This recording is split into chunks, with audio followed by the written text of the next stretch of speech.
Venerable Konchak, Hey, Meng! I'm so happy to see you. I heard you recently ordained. Yes, I did. This is truly my greatest blessing in this life. Oh, I'm so happy for you. Oh, thank you. Well, actually, Meng, I'm thinking about it, and the true greatest blessing in this life is that I'm being trained under the guidance of Venerable Chodron. This is the true blessing. Venerable Chodron, oh, how I missed her. How I wish I could see her again. Well, actually, Meng, she's right behind you. Whoa, it's Venerable Chodron. It's so good to see you wearing robes. I'm just Thank so happy. Thank you, Yeah, Venerable. how do you like it? I love it, truly, yeah. It's good. I love being a monk. It's a very, very good life. Who's this guy I'm looking Meng. over my shoulder? I'm Meng. This is Meng, Venerable Chodron. Oh, hi, man. Hello, Venerable Chodron. You want to ordain too? Maybe not today. Oh, Today yeah. is not a You good day. sure? I have a clipper, actually. I can go and fetch it. Yeah, go get your clipper. No, That's Why good. did you do that? that's You it. look great in maroon. I kind of like my hair. Thank you very Look much. at that. Oh, that's perfect. That's the right size, actually. Bravo. Hey. You are being helped. I am? Okay. Venerable Thubten Chodron is an author, teacher, and the founder and abbess of Sravasti Abbey, a pioneering Tibetan Buddhist training monastery for Western nuns and monks in the US. She graduated from UCLA and did graduate work in education at USC.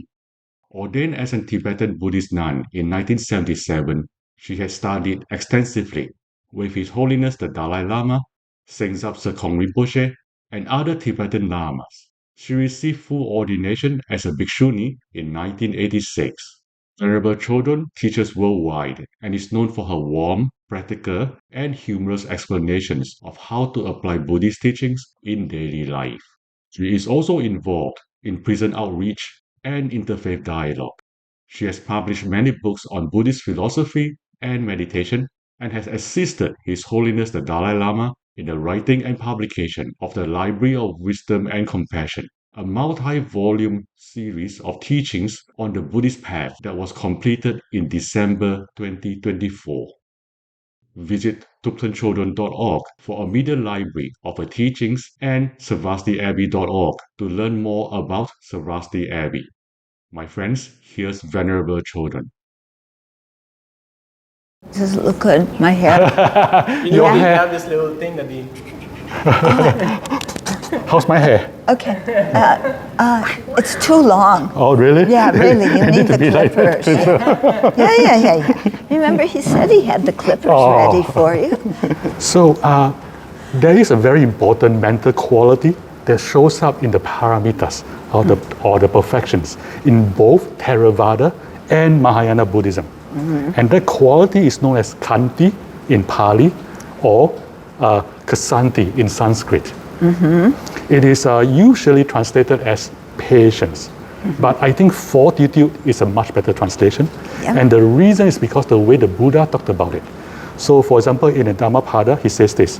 He says, he who endures abuse, beating, and punishment without anger, Kṣānti or fortitude, is his powerful army.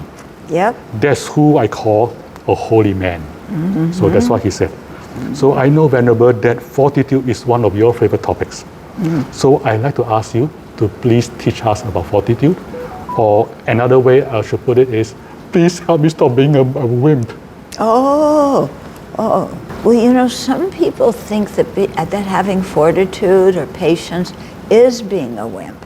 Really? Yes. So I have fortitude too? You have the wrong kind of fortitude. Oh. Oh, sorry. Oh. Yeah, no, I'm not sorry. Okay. Yeah. But there's three kinds of fortitude, okay? One is not to get upset and angry in the face of insult, beating, disrespect. Second is to not get upset or angry when we're sick. Yeah. And third, you're not looking at me, Ming. You're looking at that thing that's attached to your hand. That's right. Is it glued on? You know what the Buddha said? Attachment is suffering. Yes, it is. Sorry. Oh, yeah. Okay. I'm practicing fortitude. Thank you. You're welcome.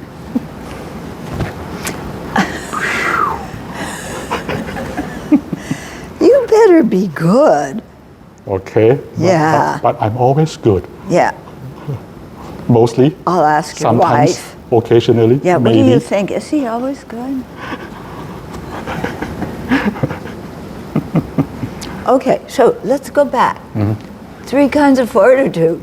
Yeah, so Yes. I mentioned the first 2. Yes. And so the second one, actually, I didn't mention Yes. completely. It's to not get upset and angry when you are ill. Oh. Okay, ill. when you experience suffering, because that comes to all of us Yes, at one yes. point or another. Yes. And then the third is having fortitude when you're studying the Dharma and you encounter things that are really difficult to understand or really difficult to put in practice. Oh. Yeah. Fascinating. So fortitude is what gives us inner strength. Right. That's why I think it's a better translation than patience. That's right. Because when I hear patience, I think about ho-hum, waiting for somebody. And that's not what we're doing. Yeah, we're developing inner strength. Yeah. That's right.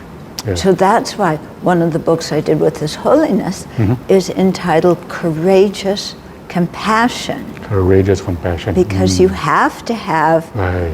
that kind of courage, that kind of fortitude Right. to be compassion. I love that Compassionate. because it suggests that compassion is not being nice. That compassion has a certain power in it, and the Yeah. power is courage.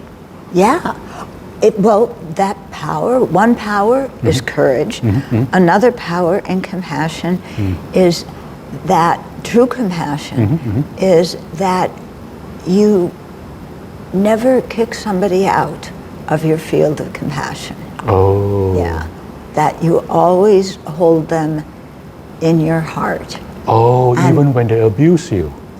even when they abuse you. Oh, I love that. And that requires fortitude and courage. Yes. And that's why compassion is so powerful. Yes, It that- takes power and it gives power. Yeah. And it's also powerful when you're compassionate because when people do make mistakes, it's compassionate to hold them accountable for their mistakes. Oh. And this is one mistake that people have about compassion. They think compassion means, oh, you're just so sweet. Right. Oh, you beat me yesterday. It's okay. I have compassion for you. So you can beat me again today because I forgive you. That's not compassion. That's Right. stupidity. Ah. Okay? So you I have to see. be courageous Right. and have that inner strength to say, this is not appropriate behavior. Right. Yeah? Yes. Put down the phone, Meng. Yes. Yes. And don't pick it up again. Yeah. So because that's so often the kindest thing we can do for somebody, not hold them accountable in an angry way, but because we care about them and we know they can grow and grow beyond whatever behavior they just did that wasn't acceptable or suitable. Is it the same as tough love? I guess, yeah, I guess so. I don't really have a definition of tough love, you know, but I think it has an element, yes, of, because compassion means you look in the long term what is going to be the most benefit. Yeah, not in the short term of what's going to make somebody happy. Right. Yeah, and I think Interesting. you have kids, right? Yes, So you know that you have to discipline your kids. that's right. Because if you don't discipline them, they're going to grow up to be big brats. Yeah? Yeah, It's true. not fun disciplining your kids. True. Yeah? Yes. But it's something that you do because you love them, you have compassion for them, and you want them to be able to relate to people in society. And, you know, so you have to discipline them and say, not that behavior. Yeah? Yeah, I see. Okay. Yeah, I like the way you put it, that it's the long term. So Yes. therefore, in the short term, there's a little bit of hardness, of like, stop doing that. Yes. That's not cool. No, Right? it's for not your cool long term. because your motivation is long-term happiness. Your motivation is compassion. Right. Sometimes people, when somebody else makes a mistake Right. and that person has power or Right. whatever, Right. then they just overlook the mistake. Right. They just kowtow to whatever that person wants. This happens in American politics. That's true. Yeah, and it's not beneficial in the long term. Yeah, Right. because then the person doesn't learn, they don't grow, they just keep doing whatever they think they Right, want, right. because everybody says, well, you're powerful, I want you to like me. Right. Yeah, Right. so then they become people pleasers. Right. Yeah, Yes. right? People Yes. pleasers? We know some people pleasers. And what happens when you please everybody? You get a Nobel Peace Prize. Prize, yes. The Nobel Peace Prize, yes. You get that. But the thing is, the motivation is wrong. Yes. Because you're pleasing them not because you care about them, It's the reverse. but because you Okay. want them to like you. That's right. So the main emphasis is how can I get what I want That's right. from them, and so they have to like me. So I'm so sweet. That's right. Yeah. I agree. It reminds me of a story in the Nikayas where the Buddha was talking to a prince called Abhaya, and the prince he asked the prince, "There's a baby sitting on your lap. If the baby is eating on a pebble, what would you do?" And the prince said, "I would put my finger in and pull it out, even if I draw blood, for our compassion for the child." Yeah. And the Buddha said, "That's why sometimes I say things that are disagreeable. Yes. Our compassion for the person." Exactly. Yes, oh, that's Exactly. beautiful. Yes, Yeah. I love that you relate this to the courage of compassion and Yes. fortitude. Yeah. Yeah. And then especially, the first two kind of compassions Yes. is when, when we're suffering Yes. because of somebody's behavior or because we got sick, Yes. instead of just falling apart and like, oh, somebody criticized me, somebody ridiculed me, yeah, that, or, oh, my little toe hurts. Nobody else's little toe has hurt so much. In the history of the world. Yeah. And so I can't do my prayers. I can't go to work. I can't do anything. Everybody should take care of me because, oh, my little toe. Yes. So we have to have some, courage to bear those kinds of things because samsara is full of them. Right. Yeah? Right. So this is where fortitude comes in. The ability and the willingness to experience pain. Right? Yeah, not to seek pain. Yes. We don't have to torture ourselves. That's not something good. Yeah, sure. But, but pain comes. And so to learn how not to freak out. Yeah. And I think this is so necessary in our world because now everybody so many people, when the slightest little thing, slightest little insult, oh, I have to retaliate, Right. slightest little pain, oh, and then identity politics, Right. oh, somebody said something bad about my group, and that doesn't create harmony among people. Right. And our mind is Right. not happy. Yeah. True. So we need fortitude because it helps our mind be peaceful in the confront of harm or Right. sickness. Yeah. Right. Thank you. So, Venerable, if I hear you correctly, and let me know if I missed something important. What I'm hearing is that part of fortitude is, part of the practice of compassion is fortitude, because it is the ability to be courageous, right, to do the right thing for the other person. Yeah. And then part of it is in our own practice. Like we need fortitude so that when we experience like pain, we don't freak out. We don't like, I'm the only person in the world who suffers. But it's like, this is suffering, this is arising, and this is what it is. Yeah. Right. And okay, I see now. Yeah. Am I missing anything important? Yeah, that's good. And then in the Mahayana tradition, Yes. then, you know, when you learn how not to freak out about these things, Right. then there's a meditation where we imagine taking the suffering of others. Oh yes, it's called Tonglen, right? Yeah, Tonglen, taking and giving. And it's a very powerful meditation.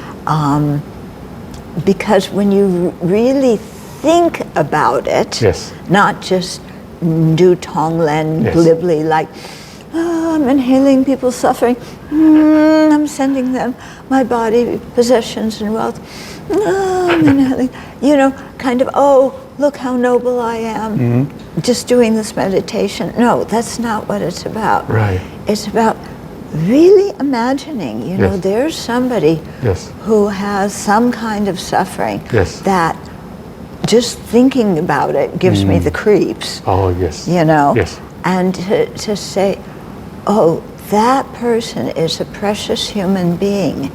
Yeah.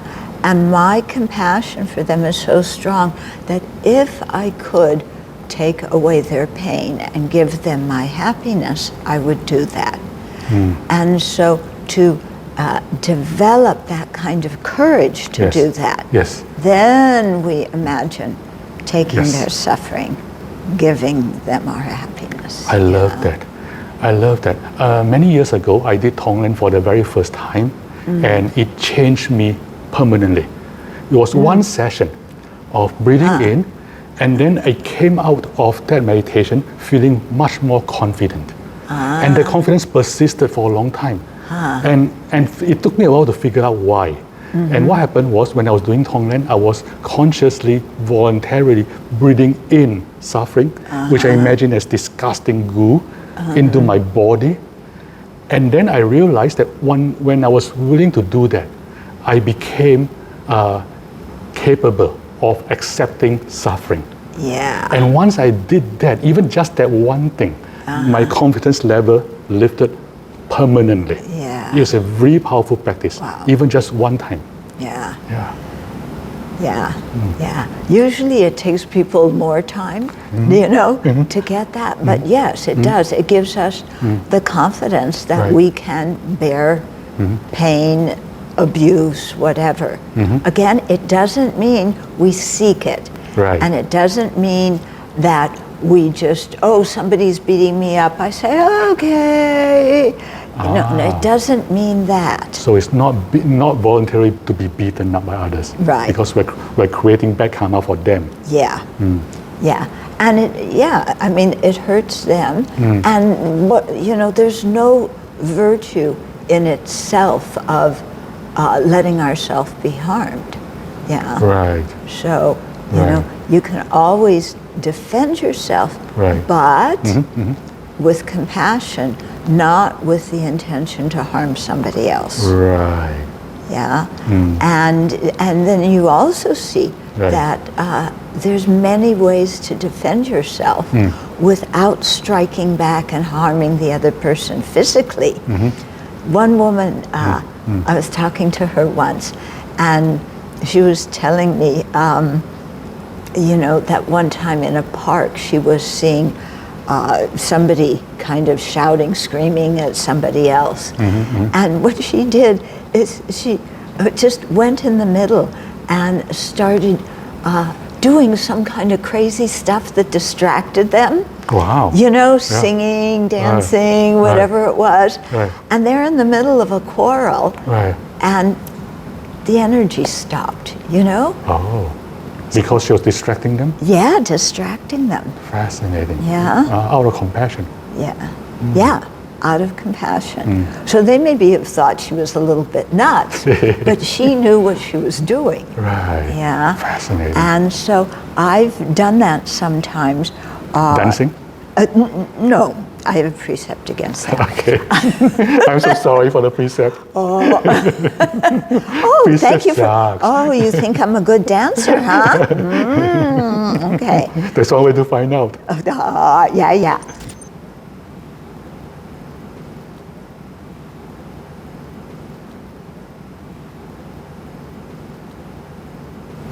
Who's that guy? I don't know. Why don't you know? He looks just like me. He follows me everywhere. I have no idea who he is.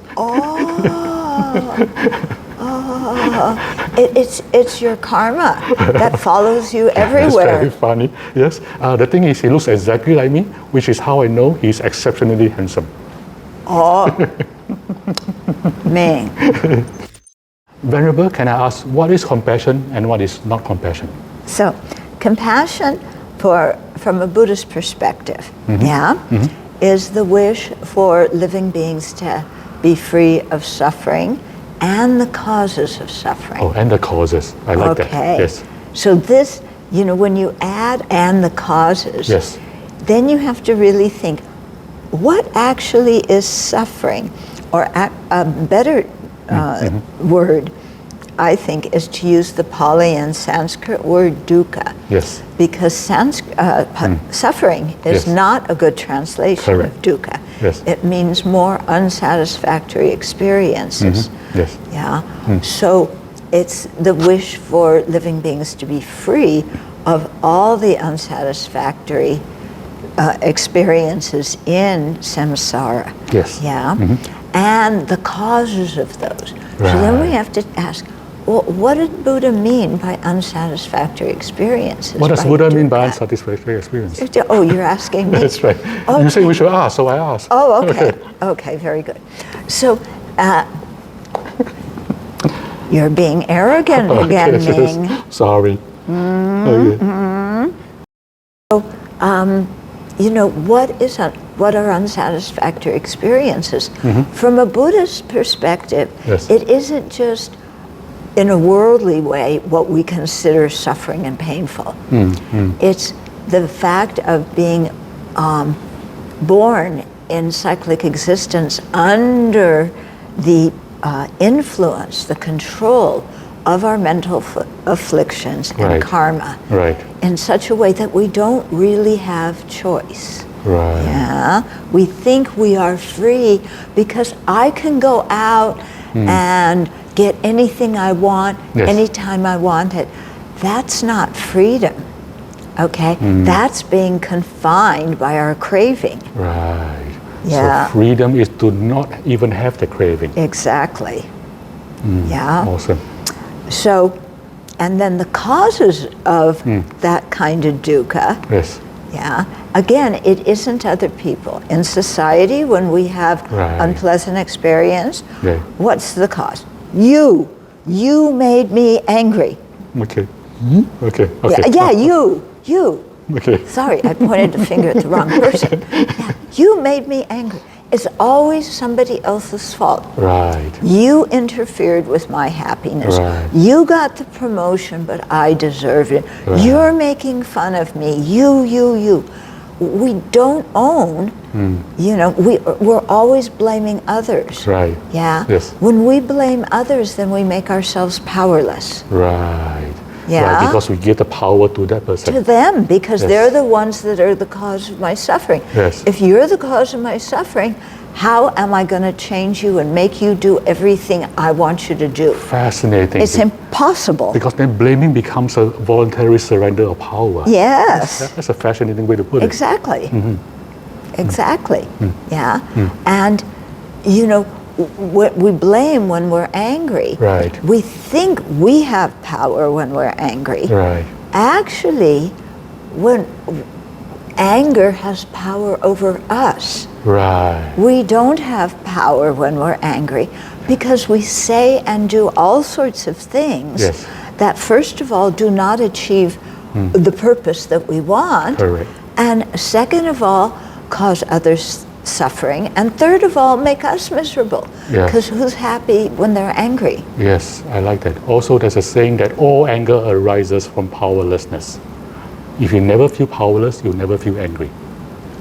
If you never feel powerless, you will never feel angry. Because Yeah. if you feel powerful, what you feel is indignation rather than anger.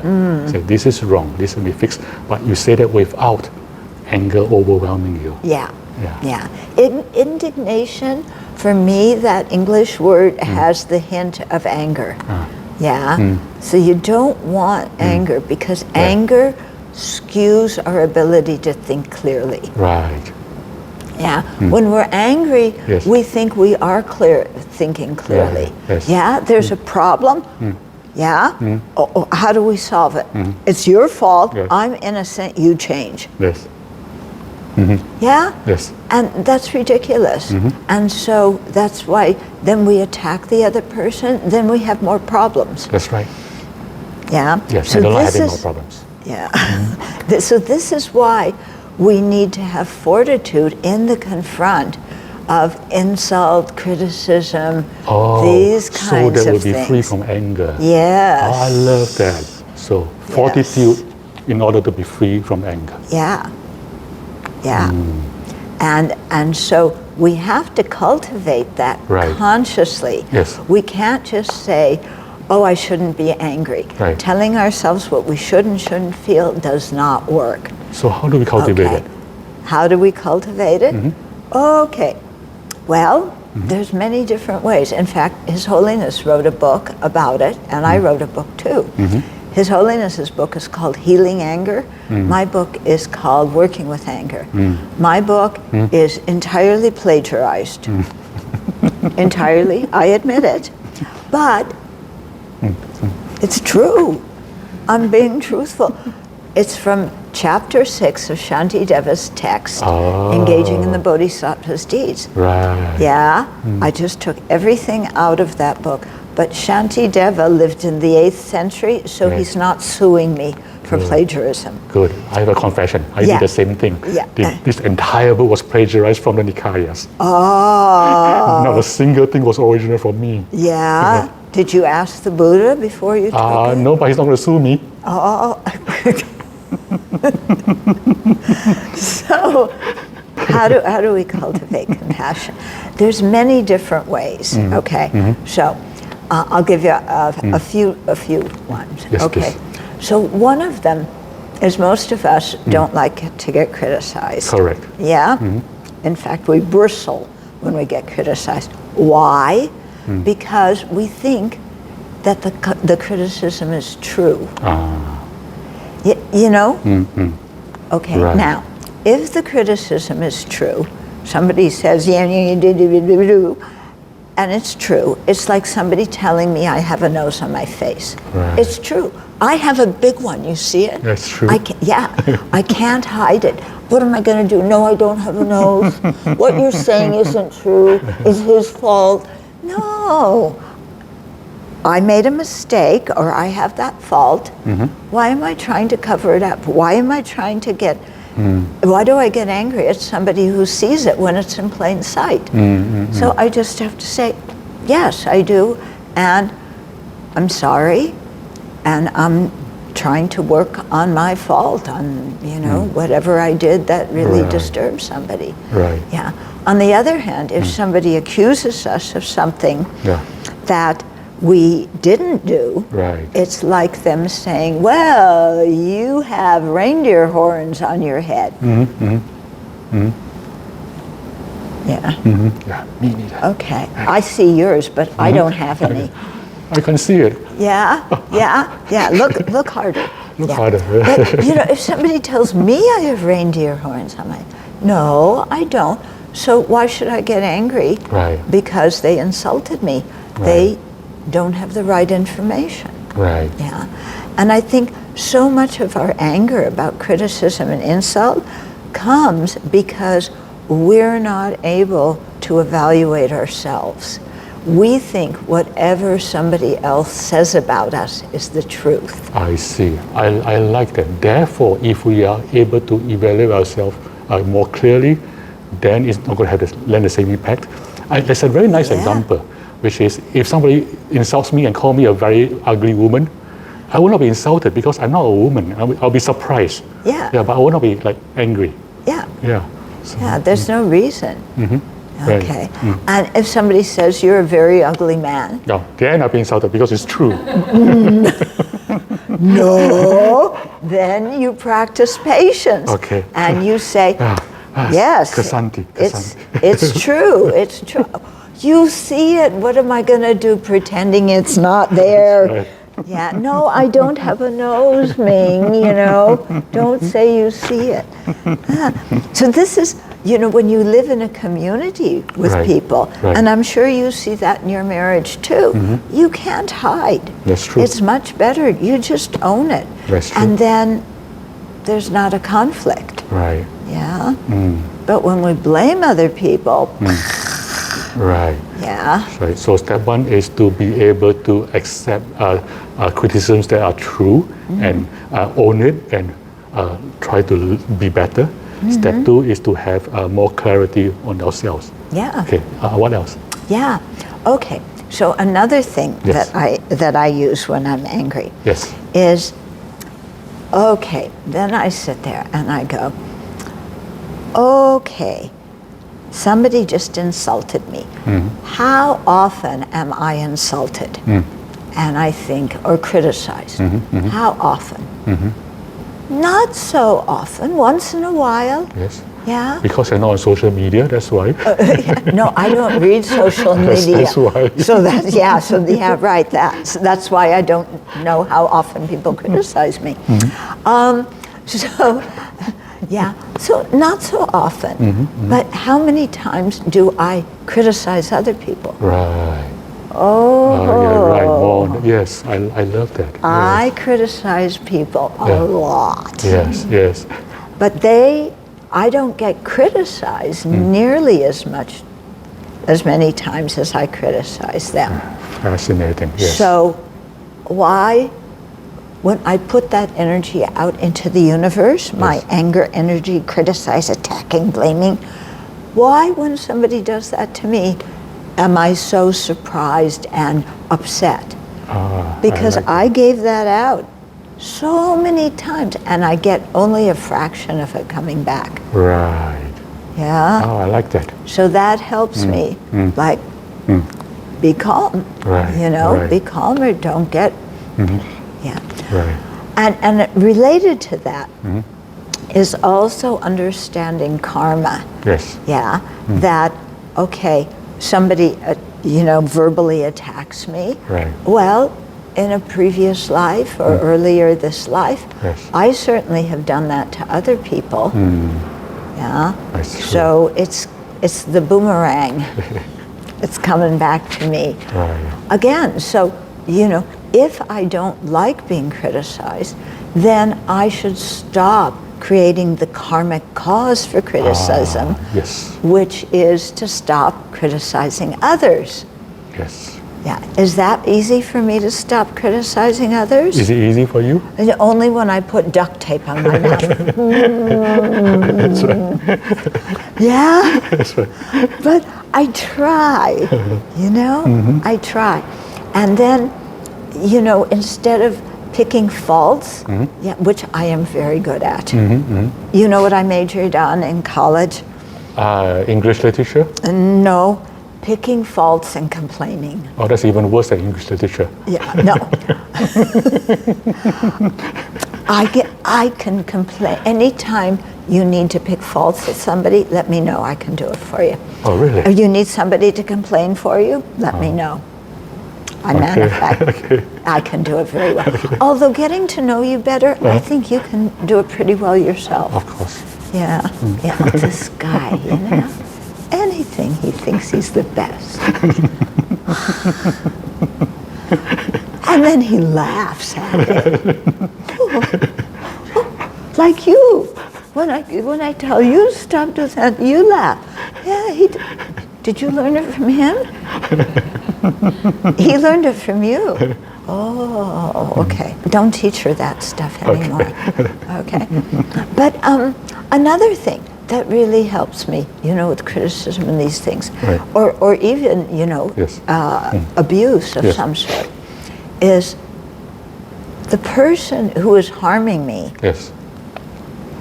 clearly is an unhappy person. Right, that's true. Yeah? That's true, yes. Because happy people do not get up in the morning and say, the sun is shining, the flowers are blooming, I feel so happy, I think I'm going to go abuse somebody. Right. I think I'm going to go attack somebody and ruin their reputation. Right. No, happy people don't do that. So clearly, the person who's harming me is unhappy. Right. Yeah? Yeah. If I can generate compassion for them, Right. wishing them to be free of whatever is causing their suffering, Right. yeah, then they wouldn't be acting like that. Right. And, you know, a person who's unhappy is an object of suffering. Right. I'm sorry, an object of compassion. Right. I love that. Yeah. I love that. So if the relationship changes from he's attacking me, I hate him, to I have compassion for this person. Yeah. I love that. Yeah. Yeah. Because when I'm in a bad mood Right. and I'm obnoxious, Yes. I want people to be tolerant and patient with me. That is true. And compassionate with me. That's true. Yeah? So if somebody else is doing like that, then I should Right. give that to him too. Right. Yeah? Okay, so to recap a little bit of what you just said earlier. So first is to be aware of the, what you call kind of a prophet, like a criticism prophet. I criticize people less, I criticize them more than they criticize me. So I gain a profit. So be aware of that. Oh, you're a businessman. Oh, yeah, We're not that's right. talking about profit and loss. That's right. Oh, But there's awareness of that, awareness of how karma works, right? And then more importantly, knowing how karma works, try to do the right thing, like be compassionate to people, Yes. so that we can create good karma for self and for everybody. right. I And to stop doing the behavior that makes people criticize me. In other words, Right. you know, if I don't like to be criticized, don't criticize others. Right. That kind of thing. Then let me tell you another one. Oh, there's more. Oh, Wait, yeah. there's more. This one I'm going to tell you. You know Zopa Rinpoche. Oh, yes. Yes. So this story applies to him. So Lama Yeshe and Zopa Rinpoche sent me to one Dharma center where there were a bunch of macho men. Ooh. So you put an American woman like me with a bunch of macho men. Which country may I ask? I may Italy. not ask. Oh, Italy. Okay, I'm so sorry. Italy. Yeah, yeah. Have you worked with macho Italian men? Not yet. Oh, okay. Next time somebody wants you to suffer, they'll wish that for you. No, I'm joking. She's joking. So, yeah. So Lama sent me to work in this center, and I suffered so much. Oh, thank you for your sympathy, but don't feel sorry for me. Okay, pity is not compassion. That is true. No, pity is not compassion. So they made fun of me. They did all sorts of things. I won't go into it. Anyway, I had a really horrible time. Oh. And so one time Lama Yeshe called and I was talking to him and I said, Lama, can I please leave? And he said, oh, we'll talk about it, dear. I'll be there in 6 months. How am I going to make it 6 months? Yes. Anyway, somehow I made it. Yeah, and after 6 months, Lama said, okay, you can go. So I went back to Kopan, and I went to see, Kyabje Zopa Rinpoche, my teacher.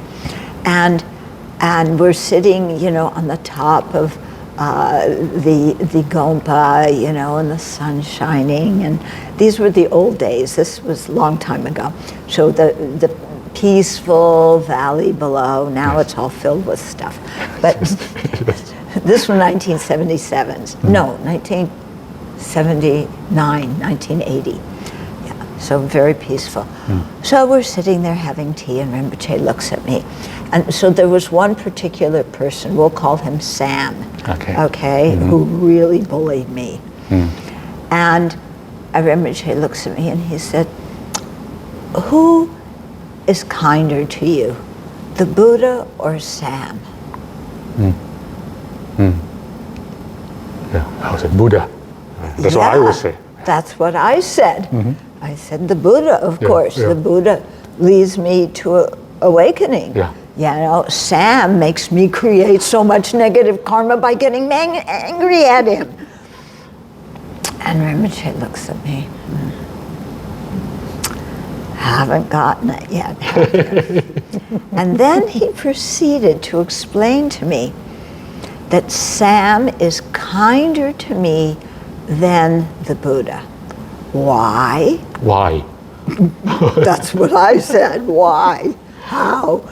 He said, if you want to become a Buddha, you have to develop fortitude. In order to develop fortitude, Right. you need somebody who harms you. Fascinating. The Buddha does not harm you. Right. You cannot practice fortitude with the Buddha. Right. And then he said, you need Sam. You need Sam because you need somebody to practice fortitude. And when you practice fortitude, you create merit, and then as you progress on the path, it becomes the perfection of fortitude, and that's a very, very essential part of attaining Buddhahood. Fascinating. And Isn't it? how did that change you? It stopped me in my shoes. It was like,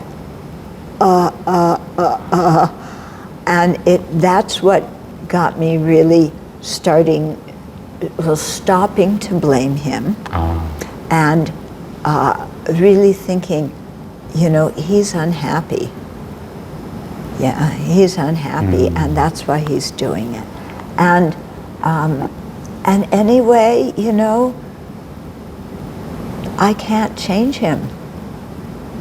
Only he can change himself. I can't change him. So I just have to learn, to not take it personally. Right. Yeah. Fascinating.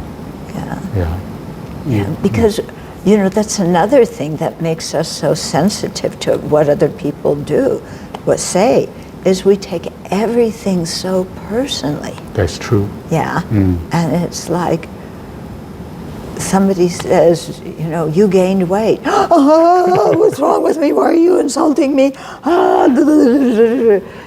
That's right. Okay. But they say to somebody else, oh, you lost weight. And that person goes, oh, I'm too thin now.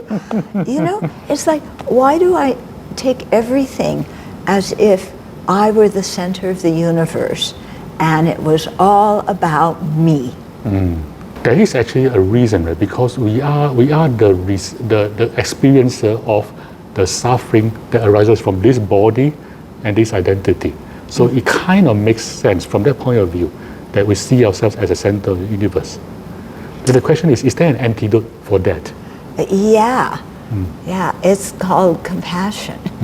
I see. So other directed rather than self-directed. Yes, because when we're suffering, Right. or when we do something, a misdeed, and we feel guilty, Right. who's the star of the show? I'm suffering. Now both of my little toes hurt. Or whatever it is. Somebody said, Chodron, you don't know what you're talking about. Oh, nobody likes me. What's wrong with me? Oh, it's true. I do. Sometimes I'm so rude. Oh, I'm so terrible. I feel so guilty. Who's the star of the show in all of that? I'm the worst one in the universe. I'm so bad. Yes. That is just another way of being self-centered. Right. And therefore, by practicing compassion, when others become the center of focus, the self started to become smaller and smaller. And that is the end of suffering. Exactly. I love that. The Buddha said it in a different way, in the Nikayas, the way he put it to Bahiya, is that when you, Bahiya, you're not here, there, or in between, that and that alone is the end of suffering. Yeah. And I love the way that the Mahayana reframes it into a practice of compassion. Yeah. Because in compassion also, you're not here, there, or in between. And that alone is the end of suffering. Yeah. Yeah. So, and that's why to develop compassion, and develop fortitude, Right. we have to see that it's our self-centered mind that is our biggest enemy, Right. not other people. Right. Yeah. Yes. Fascinating. And the Buddha talked about that in the Dhammapada when he said, hatred is never cured by hatred, That's true. but by love, Yes. by compassion, by shifting the focus onto the other person instead of Yes. Thank you. Venerable Chodron, is there one thing you would advise for our audience to do? If you only get one piece of advice, do this one thing. What would be the one thing? Smile.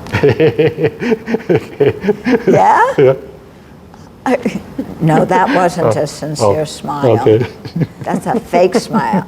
No, you have to, in your heart, be glad to see people or any sentient being, even a cockroach, any sentient being, and think, oh, that's another living being who's just like me. They want to be happy and they don't want to suffer. That's right. I know something very important. I can look into what's really deep inside of them is they're just like me. Yeah? Right. And then you can have love, you can have compassion, you can smile at people instead of, are they going to be nice to me? Do they like me? Am I going to fit in? Yes. Instead of all that self-centered stuff. I like that. So smile, but smiling from a place of love and compassion. Yeah. That is the secret to happiness. Yeah. This is beautiful. Anything else you want to talk about? Also, we should be able to laugh at ourselves and have a sense of humor. That is true. Yeah? Yes. You I'm best at that. Yeah, I noticed. Who helps us at our monastery have a sense of humor and to play, to play Buddha Bear. Buddha Bear. Yes. Okay, tell me Yeah, more. Buddha Bear.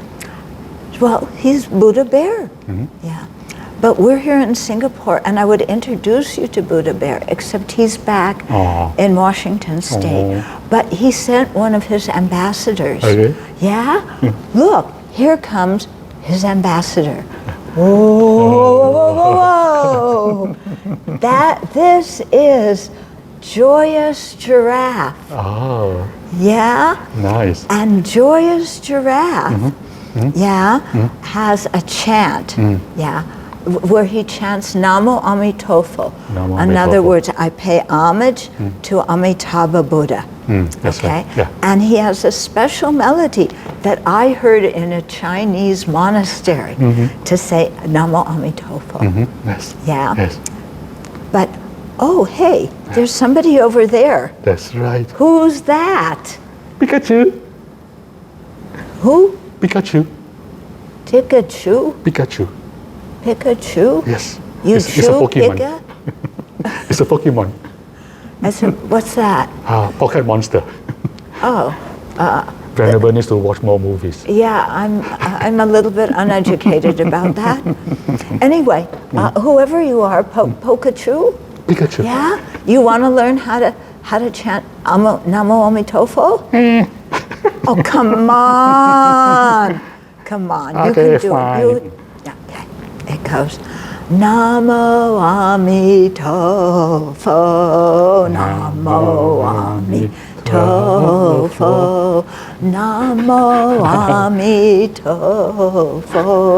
oh Namo Amitofo, Namo Amitofo, Namo Amitofo. I don't even know what hit me.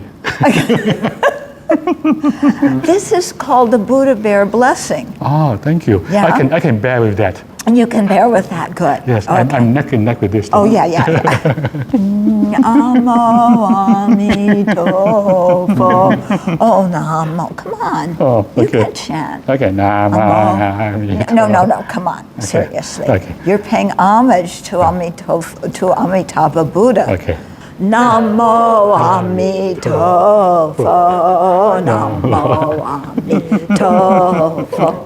Namo Amitofo, Namo Amitofo, Namo Amitofo, Namo Amitofo, Namo Amitofo,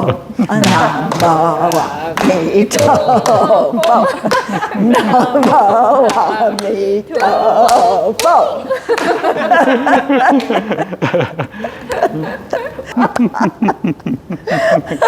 Thank you. Thank you. Okay, you look good. Yeah. Yeah, smile. I know I look good. Oh, talking about that. Okay. Yeah. Ladies and gentlemen, my friend, our friend, Venerable Thubten Chodron. Thank you so much. Thank you so much, Ming.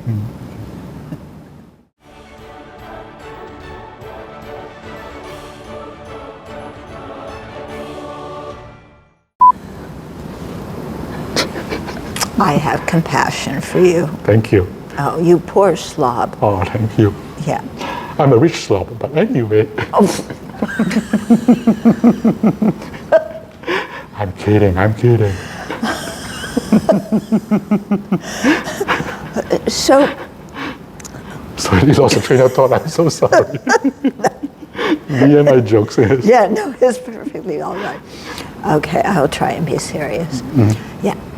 Because I didn't have my headphones, so there's no way to monitor. Oh, okay. So the only way we can find out is at the end of it when I go back, we have no audio.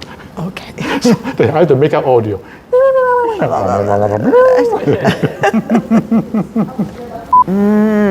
Good question. Thank you.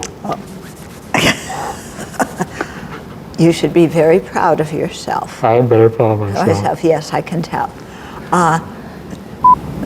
Okay, and there's a cut. Okay. Yay.